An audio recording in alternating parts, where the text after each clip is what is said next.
तो आज हम एक ऐसी कहानी को समझने की कोशिश करेंगे जो महत्वाकांक्षा, लालच और सिर्फ एक गलती के बारे में है। एक ऐसी गलती जिसने एक जिंदगी को हमेशा के लिए तबाह कर दिया। ये कहानी है शक्ति पाने की कीमत की। चलिए इस कहानी को अंत से शुरू करते हैं। ये एक हताश आदमी की आवाज है जो एक बहुत बड़ा सवाल खड़ा करती है। आखिर वो गलती थी क्या, और कैसे उस एक गलती ने उसे इस बर्बादी तक पहुंचा दिया? उस गलती को समझने के लिए पहले हमें उस आदमी को समझना होगा। एक ऐसा इंसान जिसकी पूरी जिंदगी, पूरी पहचान बस एक ही चीज पर टिकी थी, अपने अतीत से, अपनी जड़ों से किसी भी कीमत पर भाग जाना। एक तरफ था अमेरिका जाने का सपना, शहर की जिंदगी और ढेर सारा पैसा, और दूसरी तरफ थी असलियत। एक पिछड़ा हुआ गांव, पुश्तैनी जमीन और एक खंडहर घर जिसे वो किसी पिंजरे से कम नहीं समझता था। एक ऐसा पिंजरा जिसे बेचकर वो अपनी आज़ादी का टिकट खरीदना चाहता था। तो टकराव बिल्कुल साफ था। पिता के लिए वो घर और जमीन विरासत थी, पुरखों की निशानी थी। लेकिन बेटे के लिए, उसके लिए वो सिर्फ पैसा था। वो पैसा जो उसे अमेरिका का वीजा दिला सकता था। उसे ना खेती में दिलचस्पी थी, ना उस खंडर घर में, और ना ही उसके 2 कुओं में। और फिर एक रात जब वो जमीन बेचने के ही सपने देख रहा था, उसकी जिंदगी में एक रहस्यमयी शख्स की एंट्री होती है। और बस यही एक मुलाकात उसके मुकद्दर को हमेशा के लिए एक ऐसे अंधेरे रास्ते पे धकेल देती है जहां से वापसी मुमकिन नहीं थी। ये कोई मामूली सलाह नहीं थी। सोचिए, एक अजीब सा झुकी हुई कमर वाला साधु जिसकी आंखें लाल थीं और आवाज में एक अजीब सी सिहरन थी, वो आकर एकदम सटीक भविष्यवाणी करता है। और देखिए, एक के बाद एक साधु की हर बात सच होने लगी।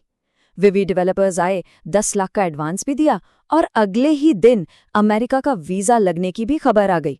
अब तो ये साबित हो चुका था कि उस साधु की शक्तियां असली थीं। अब जब पैसा और वीजा दोनों हाथ में थे, तो उसकी महत्वाकांक्षा ने एक नई करवट ली। अब उसका लालच बदल गया। अब उसे सिर्फ अमेरिका नहीं जाना था, अब उसे वो शक्ति चाहिए थी, भविष्य देखने की वो सिद्धि जो उस साधु के पास थी। साधु ने उसे रोकने की बहुत कोशिश की, साफ साफ चेतावनी दी कि ये रास्ता बहुत खतरनाक है, एक ऐसा रास्ता जिसके लिए वो बिल्कुल भी तैयार नहीं था। लेकिन जब किसी के सिर पर दूसरों को कंट्रोल करने का जुनून सवार हो, तो उसे कोई खतरा नजर नहीं आता। उसने साधु की हर चेतावनी को नजरअंदाज कर दिया। उसे लगा कि साधु बस स्वार्थी हो रहा है और अपनी शक्ति बांटना नहीं चाहता। एक नहीं, 2 नहीं, पूरे 3 मौके दिए साधु ने उसे पीछे हटने के। ये इस सौदे का एक जरूरी नियम था। लेकिन उसके अहंकार और लालच ने उसकी आंखों पर ऐसी पट्टी बांधी कि उसे कुछ नहीं दिखाई दिया।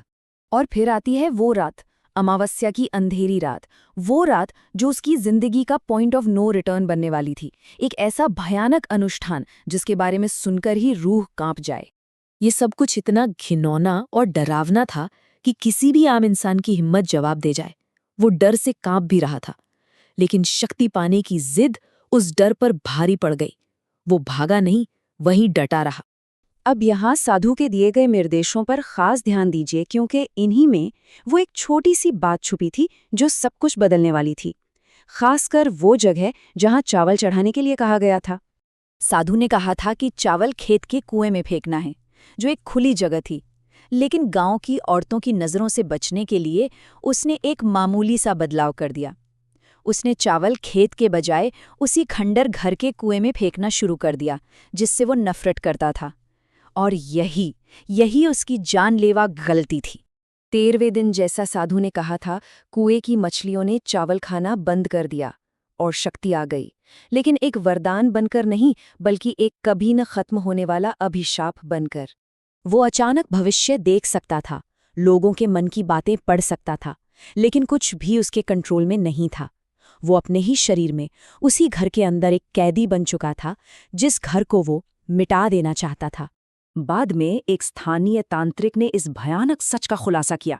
उसे कोई सिद्धि नहीं मिली थी, बल्कि अनुष्ठान में इस्तेमाल हुए उस नवजात बच्चे की आत्मा यानी पिशाच ने उसे अपने वश में कर लिया था। वो शक्ति का मालिक नहीं, बल्कि उस पिशाच का शरीर बन चुका था। असल में वो साधु खुद उस पिशाच के वश में था और मौत के करीब था। उसे उस पिशाच के लिए एक नया शरीर चाहिए था, और हमारा नायक, उसका लालच, उसकी नास्तिकता और अधीरता, इन सब ने उसे एक परफेक्ट निशाना बना दिया था। और तांत्रिक ने उसकी गलती का असली मतलब समझाया। अगर उसने खेत का खुला कुआं चुना होता तो पिशाच आजाद घूमता, लेकिन घर का बंद कुआं चुनकर उसने अनजाने में उस पिशाच को उसी घर में हमेशा के लिए एक ठिकाना दे दिया था। एक ऐसी जेल बना दी थी जहां से ना वो पिशाच कभी जा सकता था और ना ही वो खुद। और इस तरह हम इस कहानी के सबसे दुखद मोड़ पर पहुंचते हैं। एक ऐसी विडंबना जहां उसकी हर ख्वाहिश, हर सपना उसी के लिए एक जीता जागता नर्क बन गया।